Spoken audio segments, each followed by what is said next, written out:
My report was on. My book Mice. report. Mice? Of Mice and Men? Hey, everybody. It's Thursday, October 24th. It is Season 2, Episode 12 of Bliss Point, a podcast or website serving up music discussion, news, show and album reviews, and more. My name is Jordan Kaufman, and I'm joined by my lovely co-hosts, Billy Gaedlin. Hello. And Paul Cole. Hey. Before we get started, I want to know, have you guys heard that? You hearing something? What? Is it like, you hear a little thing like this? When I do this, do you hear it? Are you doing that thing that Anthony Greene does? Violin. That's. Do you see this? He's right playing here? a tiny violin, folks. Oh, you were behind your microphone, but I see that baby yeah. shark. You see it? I see that baby It's a shark. Hey guys, I don't want to jinx it because they haven't played Game 3 yet, but the Nationals are up 2-0 in the series right now, and I'm very surprised. So anyways, go Nats, go America. Let's get into what we've been listening to. The best, worst, good, noteworthy, mediocre, important, and consequential, sometimes album-related shows, singles, and new releases of the week. Jump into shows real quick. I went to go see Mr. Chris Stapleton of Tennessee whiskey fame at the longest venue name of all time, the Veterans United Home Loan Amphitheater in Virginia Beach.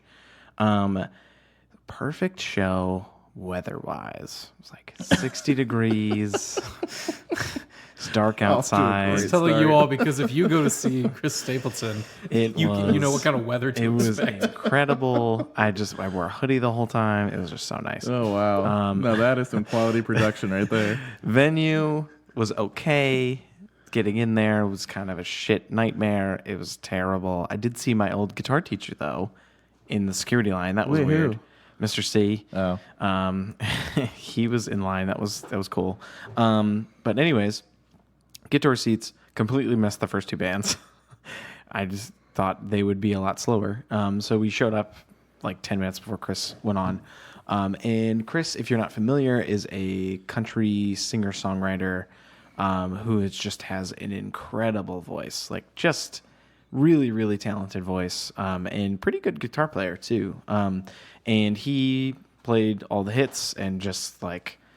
And surprisingly enough, I thought he would have like a 10-piece band. Like, this is my first country show. I assumed most people would just have like 30 pieces of music instruments on the stage. And it was just him, a rhythm guitarist, sometimes a bassist, and a drummer. And that was it. Interesting. And he ripped through his set. He played lead a lot. He's a very good guitarist. And those pipes, holy shit. He can sing. It is very, very good. So yeah, if you ever get the chance to see him, I highly recommend it. Singles. First up. Big surprise. To me, anyway. And to Billy. And me. And to Billy. And I wasn't Paul, the least bit maybe? surprised. Oh, you're the least bit? You're a big fan? Julien Baker. New track called Tokyo, which released 2 singles. Tokyo is, in my opinion, the far better of the 2. What do we think? Billy, where you at? This is what I want from Julien Baker all the time. Absolutely. It's just unfortunate that we get it so rarely. Yeah, and I don't know. To me, it's that she is putting forth the emotion that I want to, like, that she constantly sings about, Right. But just never wavers from that, like, one little range that she does, and like very somber, very quiet, which is, it's beautiful. It's just not for me. And there's just more elements to it. There's like a stereo guitar on it. There's some piano in there. There's actually some drums that give it some life and dynamic. And then her vocals, she actually does something with it, and it builds in a cool way. Exactly. Like, it's a gorgeous track. So people who are fans of her, I'm sure, love it already. And people who aren't, maybe check it out. Harry Styles, Lights Up. Harry Styles of One Direction fame. Didn't like his last record all that much. I know you liked it quite a bit. Loved Billy. it. Loved it. This new track, Lights Up, is interesting. yeah, It's different. starting off, I was real into it. The verses are Beautifully really produced, and it's cool instrumentation. It's got a nice bass line to it, and then the chorus is It just weird. hard cuts into his, like, if he wants to do the pop direction, that's totally cool. It's great. You mean the One Direction? the one direction. Well done. Disappointed. But it just hard cuts into this classic rock style that he kind of did on his last album, his solo album, and for me it's so harsh that it doesn't work. It's pick one or the other, or just blend it a little better. But it just feels that he like he had a really neat idea for the chorus, but then kind of like just repeated it. Like it feels like it wants to go somewhere, and then it just goes right back into the verse. Yeah, which is a cool resolve in one way because the verse is very good. But yeah, it got a little hairy. Yes. Oh God damn it! That was worse than mine. That was worse than mine. How does that feel? It was well disguised. Next up, Jacques Greene. The song is called "For Love." It's a beautiful, what'd you call it? Indie house? Billy? Yeah, I mean, it's basically like deep house, indie house. Yeah, it's got a cool soul sample on it for the floor bass beat, and just like a really nice progression. And I don't know, it feels like it develops enough to keep you interested, but makes me want to dance. Yeah, he's really solid at that kind of just subtle groove to all is that his style all the time? Yeah, and he's well known for that, and this is just another good example of what he does really well. Absolutely. Just every track feels really familiar the way he does that. Yes, absolutely. Yeah, it's got that cool dusty sampledness to it that makes it feel nostalgic in a way. Speaking of nostalgic, Great Grandpa. How have you been, Great Grandpa? New track, Bloom. Very, very good. Very interesting. It is. It's like country emo. I was fully ready, embracing. Yeah. One of you said they sounded like... Oh, you made a joke about Reba. Why do you think it's an insult? I know it's not an insult. I thought it was funny because she kind of sounds like Reba, honestly. Yeah. If Reba wanted to join an emo band, it sounds like they're fighting to be Pine Grove's opening band. I think so. Permanent opening band. I think they could maybe overtake Pine Grove. Wow. If they can do more things with their sound, I'm just saying. I love Pine Grove. So you're saying they're really working to have Pine Grove be their permanent opening band. What I'm saying is Pine Grove is over the hill. They're canceled now. This is a development. When did this happen? It's been so hard. What happened? What changed? I'm just kidding. I love them. I love them. I'm just shitting on myself. I'm right there with you. Their new single, it sounds like every other Pine Grove song. But I thought you were really into it. I am into that sound. I want to live in that sound, Billy. Okay. I want to... When I come home at night from my 9-to-5 job and sitting in the car for 3 hours, all I want to do is put that on my speakers in my bathroom, close the door, turn the lights off, maybe light a candle, and then just fill that sound in the tub. And I want to get that's what you want to do in tub. your car? Interesting. No, not in my car. When I get home from being in my car for 4 hours. That's just where you want to live. It's just exactly. If I could do carbon monoxide poisoning, but Pine Grove instead of the carbon monoxide. That's heaven. That's what I would inhale want. it. Yeah, just like heroin. Just inject it into my veins. Yeah.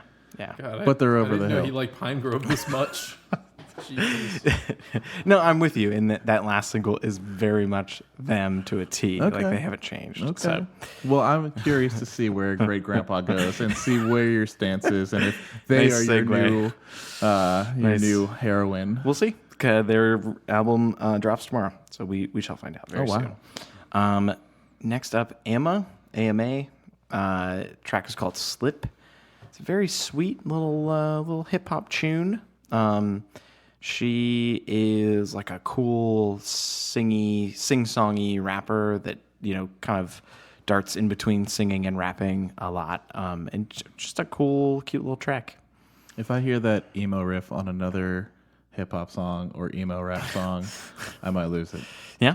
Yeah, it was fine when it was done the first time, but it's been done a million times in the last year. It's almost like it's still making money. So it's probably... It's just so interesting to me. It's that hybrid, man. All the emo kids trying to get into rap music, and then, trap kids trying to bring in the emo kids. I don't know, man. Yeah, no. I don't know what to tell you. Caribou, new track, Home. Unaware if there's a new record, but this track is very solid. If you would have told me this was Caribou, I would not have believed you. Absolutely Does not sound anything like him. It's true, folks. He told him that. He didn't believe it. Did you? Were you into Caribou before? I mean, I wasn't necessarily into him, but I was familiar enough. Okay. Because I've never really gelled with his stuff all that much, then this kind of like hit me out of nowhere. It's like this cool like soul sample, and it's got his vocals on it, so it's not just a straight house track or something like that. It's like an actual. It feels like an indie singer-songwriter track, but with cool samples in it. I didn't know if he was at a new level or if it's just like a stylistic difference thing. Maybe, yeah, I don't know. I'm not familiar enough with this stuff. It's a pretty drastic, very different style. Okay, that's cool. That's good. Speaking of drastic changes in style, am I right? Matt Berninger, what's up? Yeah.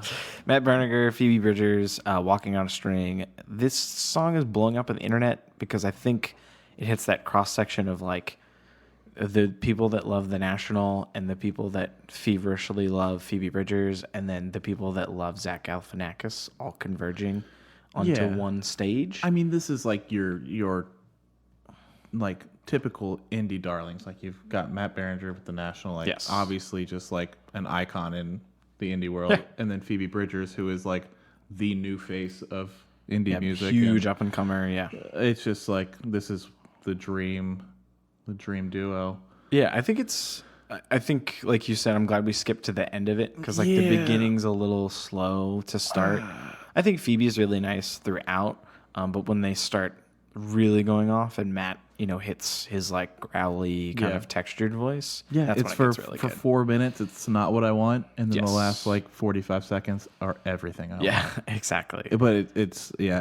We'll see if his solo record is a little different. Probably not. And last one, I want to shout out to Frances Quinlan from Hop Along. Great little synth pop track called Rare Thing. She has a new record coming out in January. I could not be more excited. Even though I do want more Hop Along, this seems to be a different direction from Hop Along, which is very exciting. So yeah. Let's roll through shout outs. New Angel Olsen record, All Mirrors. It's pretty gorgeous. It is lush. It's got, lots of string instrumentation. She's kind of pared back on the guitars and the drums and like the loud things and kind of made a more quiet record, which makes it a little more boring in my eyes than her previous record. But really, she got more boring. No, I that's not a voice that I meant it to be. This is one that no. I was curious because we listened to that single and I really liked that single, and I don't like her that much, or I haven't in the past, so I was excited to listen to this album. Granted, I never did. Yeah. But she got more boring? Her previous record, My Woman, was like a really interesting guitar pop kind of. She reminds me of like an indie Adele almost, like someone who I've always enjoyed from afar and will appreciate, but like never got into. Except I really like Angel a lot, and this record just didn't really do it for me all the way. Okay, I think it's a beautiful record. It's just not what I'm going to listen to all the time. Okay. Band called Illiterate Light. I don't know where I found them. They're from Harrisonburg, Virginia, which is really cool. They've put out an excellently produced guitar rock record in 2019, which is pretty wild. A lot of shades of like Dr. Dog, Band of Horses, and Black Keys, if you're into any of those bands.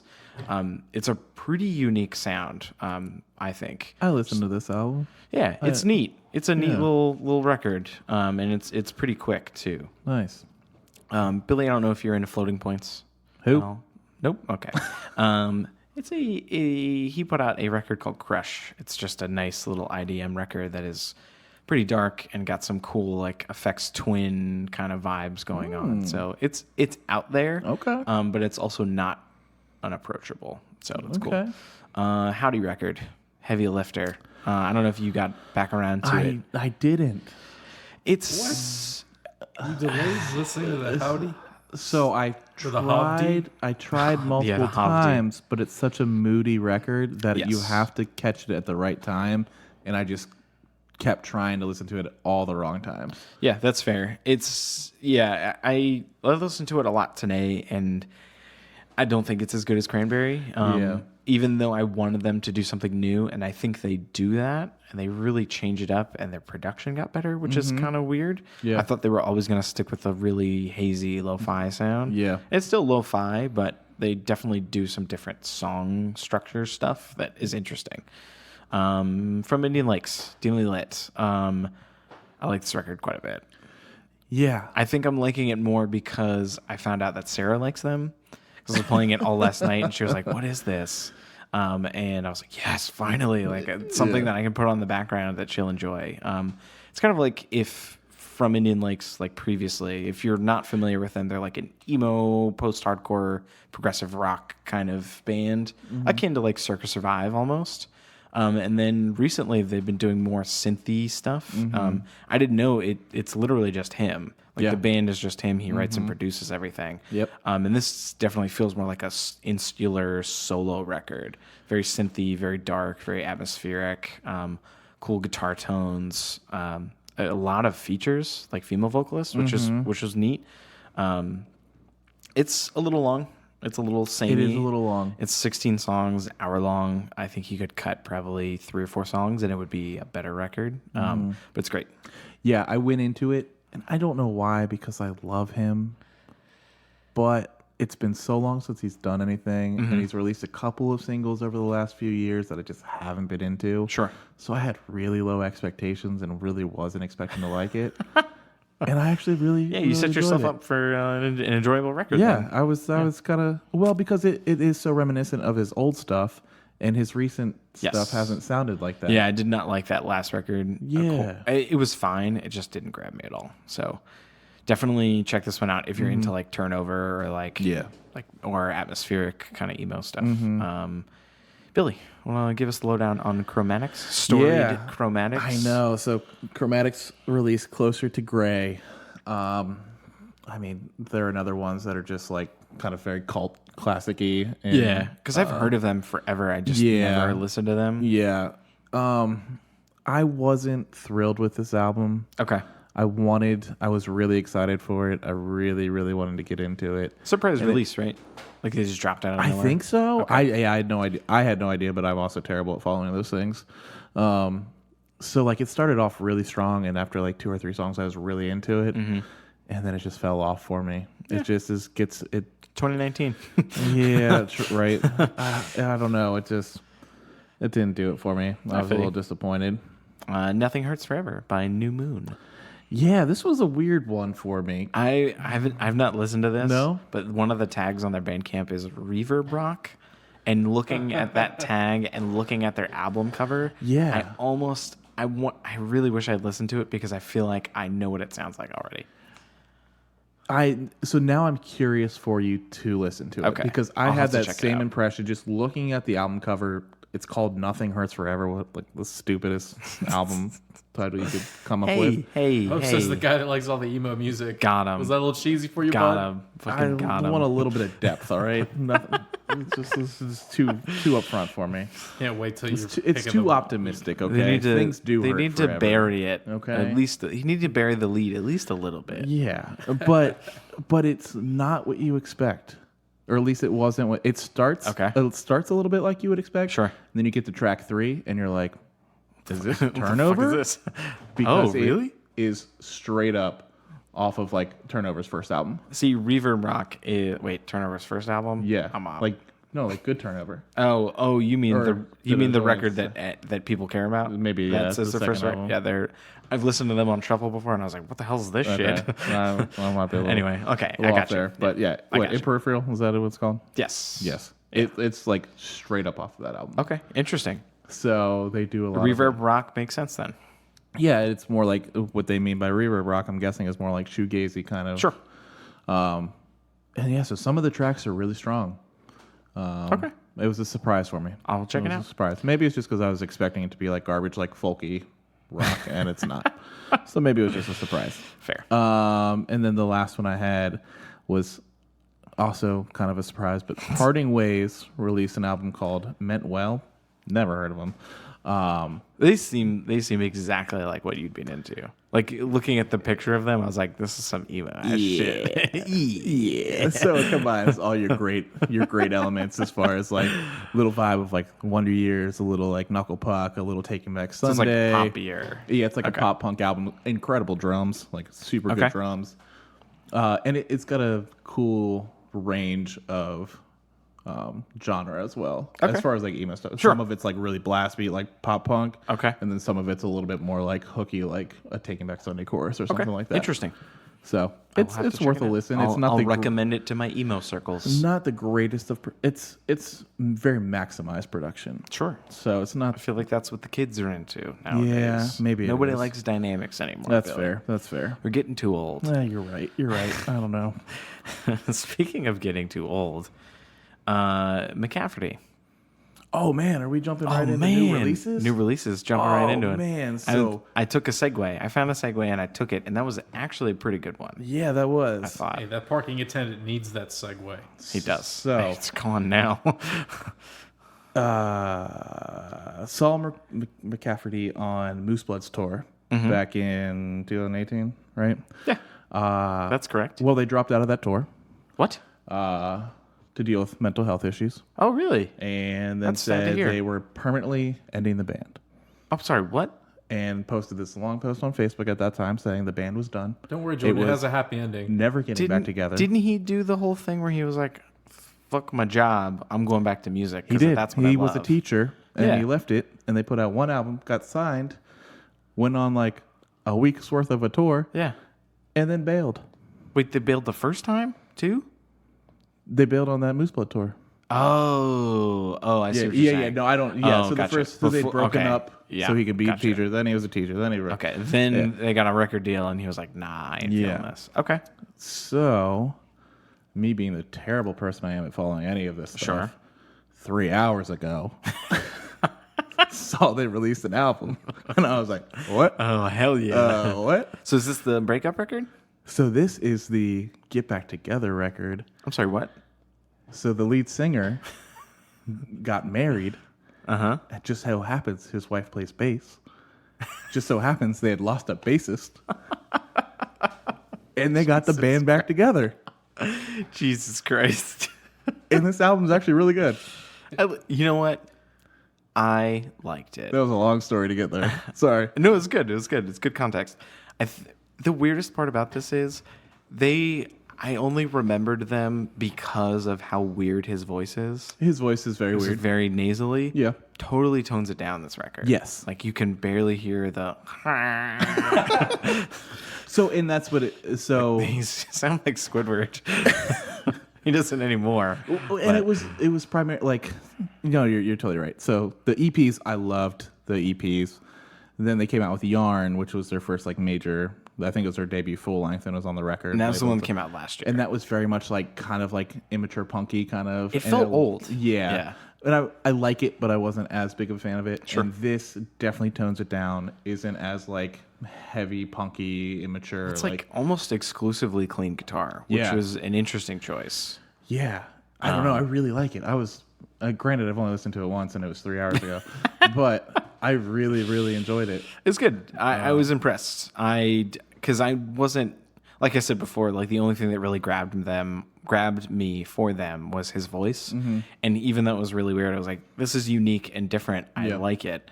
And this feels like a little more modern emo. Yeah. But it's pretty good. And his wife sings, some harmony on it, and it actually works really well with his voice. Like, yeah. So. Yeah, I'm impressed that he kind of toned down the voice a little bit. I don't know if like I was telling Paul before you got here, I was like, I don't know if they've been like focus tested or like what, but it seems like a very drastic change. I honestly wish I had looked into it a little bit more to see if they're even still signed or how they did this. Right. Like if they just kind of because what record company is going to sign them again? Right after they. Right. There was plenty of wine left in that guy's voice. That's true. That I is mean, true. there is still a lot of wine. In fact, I really enjoyed it, but that's the one thing that kept kind of pulling me out of the vocals. Fair. I got you. It's stronger on some than But others. that kind of emo music in general, you kind of have to give yourself over to it. If you start to overthink every line of lyrics, you'll just kind of start to feel silly anyway. Oh yeah, for and sure. I I love the lyrics on this album. They're brutally honest and depressive, but I love it. So it's right on my alley. God. Yeah. Speaking of brutally honest, Oh no. Oh, where are we going with this? Paul, your record, Mavi. I'm not too sure on it either. I'm going with Mavi. It's "Let the Sun Talk" by Mavi. Yeah, buddy. What you got? What you got for me? So, young North Carolina-based rapper. Not too familiar with his back catalog, but I ran across this record, had missed it in early October, so I was really glad I kind of circled back around to it. I don't know really what to say about it. I like his flow a lot. I like that on a lot of tracks, he kind of isn't afraid to just keep going with it. A lot of sections are really stripped down instrumentally, so just the entire focus is on his verses at times. But then there's other moments where the production does really interesting things. Yes. You guys know I'm a really big fan of when they chop up and sample like organic instruments. But so like between different instruments, they have a tendency to have certain patterns, right? Like the way they're set up and the way that music works with math. So in hip hop records, when they chop it up like that, like a single melody line, you'll hear kind of melodies that you wouldn't typically hear because they don't follow the patterns our hands are used to. Right. So it has this disjointed sound that I just love. Yes. And, Yeah. I think it's on tracks like Guarnita. They do a really good one. Even sounds you hear sampled kind of regularly don't get old here. Like they do a lot with phones and dial tones on that track. Yeah, it's got like a cool like 90s, like very nostalgic feel because of that. I think. Exactly. And that's the only thing I could really tie it to do related artists. Like if you're into like Pink Sifu, Caleb Giles, Maxo, stuff like that. Sure. But it's nothing stylistically you haven't heard before. I just really like this guy's flow and his lyricism. So yeah, I definitely say check it out. He really blew up. I think within the last month or two. And I believe the only reason I found out about it a couple weeks ago was I guess he got a cosign from like Earl Sweatshirt. Oh yeah. And yeah. So he's making moves. So I'm very excited to see what he does in the future. Because I'm also trying to think of like North Carolina was who was really big as a rapper there in the recent years. It's a pretty small state for like hip hop for sure. Nelly song. Oh boy. Don't think about it. We're old, but I'm already thinking about it. Yeah, but I'd recommend Self Love's probably the strongest track for me on there. Daylight Savings is good, and then I Nation.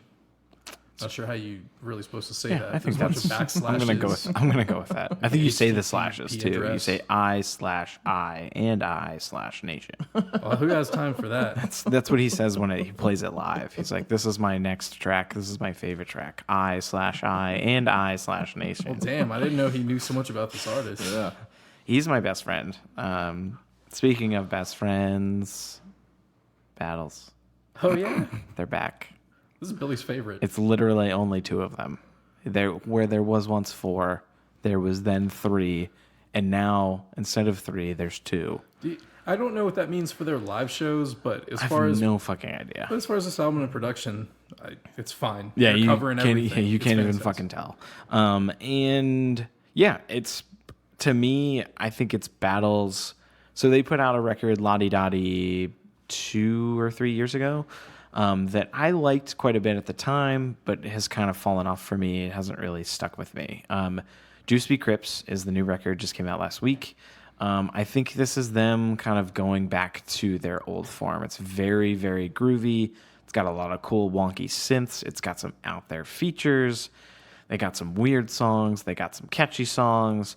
And the fucking grooves on this thing. Like, they really, really, really lock into a groove. And, like, Billy, if you listen to this album for one thing, it's got to be the drums. Yeah. The drummer is a fucking beast. Like, just the way, how much he kills a track with like a snare, a hi-hat, and a crash is just insane. Cool. Like they do really, really cool things with sound and noise, and could not be happier to have them back. I think the end of the record kind of peters out a little bit, so like the front half is really, really strong. But yeah, definitely check it out. Favorite tracks: Ambulance, Sugarfoot, and Titanium 2-Step. which we listened to a couple weeks ago, I think. I'm personally really interested in what fans of electronic music think of this recent album. Yes. It seems like a weird bridge between... Yeah, and they've always had that, like... 'Cause I've always quoted this thought, and I can't remember if I read it in an interview or if somebody told me or if it's rumor or whatever, but back when there were two guitarists and the drummer, it was stated that one of the guitarists likes his guitar to sound like a synth, and the other guitarist likes his synths to sound like a guitar. So they had this like weird mix. They had this weird mix of like organic instrumentation trying to sound as digital as possible. And then the like, synth guy off to the left was like, I can sound like a synth. Yeah. Yeah. So it's neat. They're very, very unique. And speaking of fucking unique, Billy, you can't even go 1 year. I'm without gonna do picking the something same unprecedented on this podcast. Album of the week. Never happened before. This is true. That you can claim the rightful place. It will never on happen the again. throne. You don't think so? You can't do this every time they have a repressing special edition. Billy, you can't. That doesn't count. We're gonna start limiting your midnight releases. Not releases that you go to at midnight, but the releases that pertain By to the the midnight. band Okay. Midnight. Okay. Rude. They haven't done this before. Actually, Nobody I'm very that impressed. we've covered has done this before. That's not true. Who's done this? Who's put out 2 records in the same year? Yeah. King Gizzard and the Lizard Wizard. Fool. Did they really? Yeah, they did it And twice. were they both your album of the no, week? that is the unprecedented Yeah, part. because they're is- not good. Whoa, hey, oh. That's he. I was just making a friendly jabbing, and then Billy pulls out the knife and goes for the jugular. You didn't like it, right? What? The new album. We hated it so much, we went to the show. Yeah, No, but I liked the metal Oh, you one. I did? didn't like the one before that. Yeah, that's the one I was talking Yeah, about. Yeah, yes, exactly. yeah. Right. Anyway, Anyway, Tourist. Taurus. One of You've my heard favorites. Of him. No, you know him and love him. One of my favorites. Dropped. I did. He'd been dropping a couple singles. I thought they were just one-offs. Yeah. Didn't realize he was going to be putting out another album, because who would have thought he would put out another album within the same year? So is this like I was writing some stuff and I was like, holy shit, I have an album. No, I'm going to release it. I think this. I have no idea, but this is probably his best album. Really? It's his third album, and he's just gotten better and better. It's not like this is a bunch of B-sides that didn't make it on his Sure. earlier album. This album is even better than the album that came out earlier. Because I this year. liked, what was the previous one called? Emily. Emily. Or, no, that's the single off of it. Whatever it's called. I don't remember. He has a very cool, very gorgeous style. I don't know if you're Yes. familiar with Nils Fromm at all. A little bit. Okay, he's like a cool ambient piano Yeah. composer kind of guy. This is like kind of if you EDMified that. And Fair. EDM is probably being a little exaggeratory. Like I don't think it's that danceable all that much. It's Right. a little I mean, danceable. It does have a beat to it, but So, you know what I mean. yeah, so this album is a little bit more straightforward, but not in a bad way. Yeah. He has been historically like experimental and doesn't necessarily have a straight dance kind of. It's not your typical build into a breakdown Sure. kind of deal. Yes. This album's a little bit more straightforward and typical of what you would hear in like the EDM world. Mm-hmm. But just also totally different in the elements and synths that he uses and the samples that he uses. Yeah.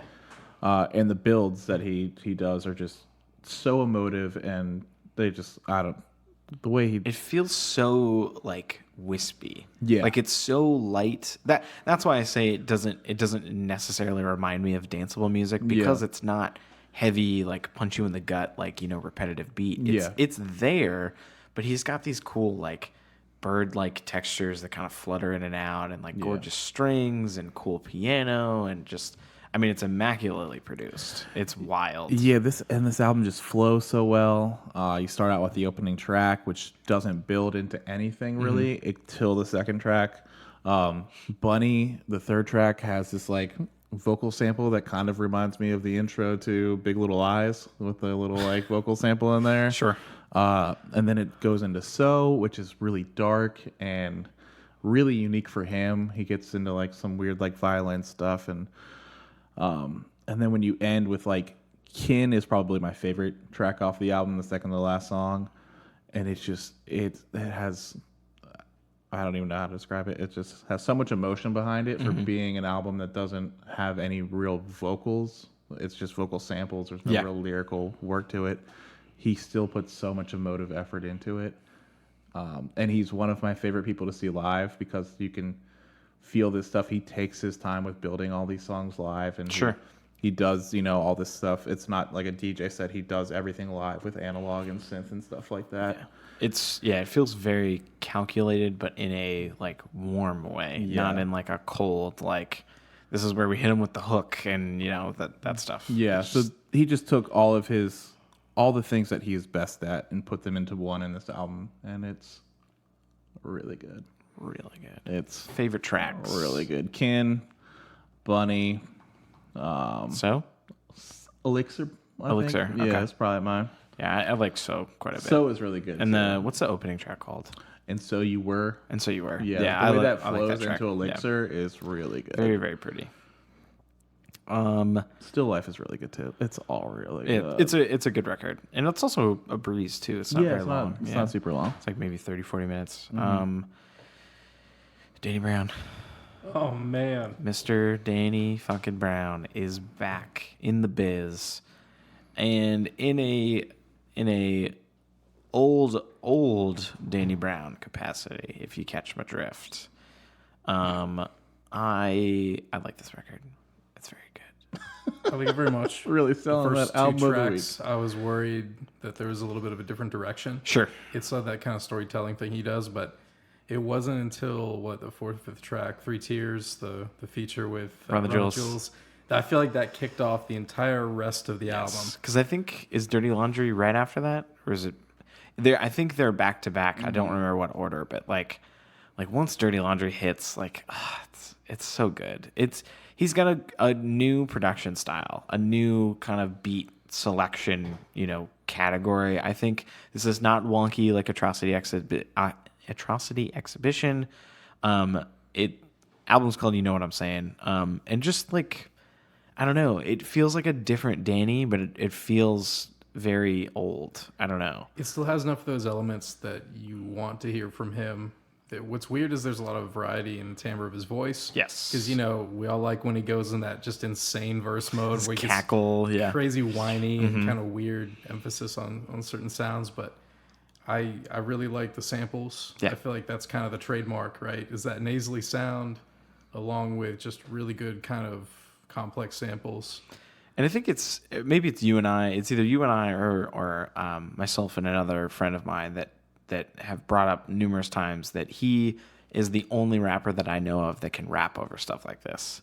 Like just the weird off-kilter beats and like kind of like circus tune, like synths and like... He keeps it pretty tame, but like he the way he flows over odd time signatures and like weird syncopations, a lot of people aren't really used to it. Yes. He has a very, very interesting pocket that he is willing and very able to stay in. And some good features too. I don't know. I saw your boys, was it Blood JPEG Orange Mafia and Blood Orange? Yeah. Both good. great features. I just fucking missed Run the Jewels, man. I hope they're coming back next year. It's a great, great, great verse from both LP and Mr. Mike. Yeah. Anything else on Danny Brown? No, man. I just think everyone should check it out. Yeah, it's honestly the last thing I'll say about it is it's super short. It's like 30, 35 minutes. The honest to God, this is probably a lot of why I love it so much, is because it's super focused and does not really waste your time at all. It gets in and gets out, and that's hard to find in this year of music, in this year of our Lord, 2019. Like 9 more tracks and they're all skits. Yeah, right. My favorite tracks were theme song Savage Nomad and You Know What I'm Saying. Did you have any different favorite tracks? No, the spiritual one was good. Yeah, that one is good. Was that the one with JPEG Mafia? Yeah, that was really good. Yeah, he's got a really good hook on that. The whole thing, like I even have a hard time isolating certain tracks, but basically everything, like the 4th or 5th track and on the rest of it. And nothing wrong with the first 2 tracks. I feel like they don't have the same energy. Yes. Yeah, I agree. And the same Danny weirdness. True. And if you're curious about this Danny weirdness and how to cure yourself of this ailment, we will talk about all of that stuff in the podcast later today. Just kidding. We're not doing another episode about how you cure yourself of Danny weirdness. But if you're curious about the singles and albums we talked about today, there'll be a playlist up on the website containing all the singles and the best tracks from this week's albums. That website is bliss.house, bliss.haus. Check us out in all the places. Like, subscribe. Share things, share with each other, take care of your neighbor, take care of yourselves.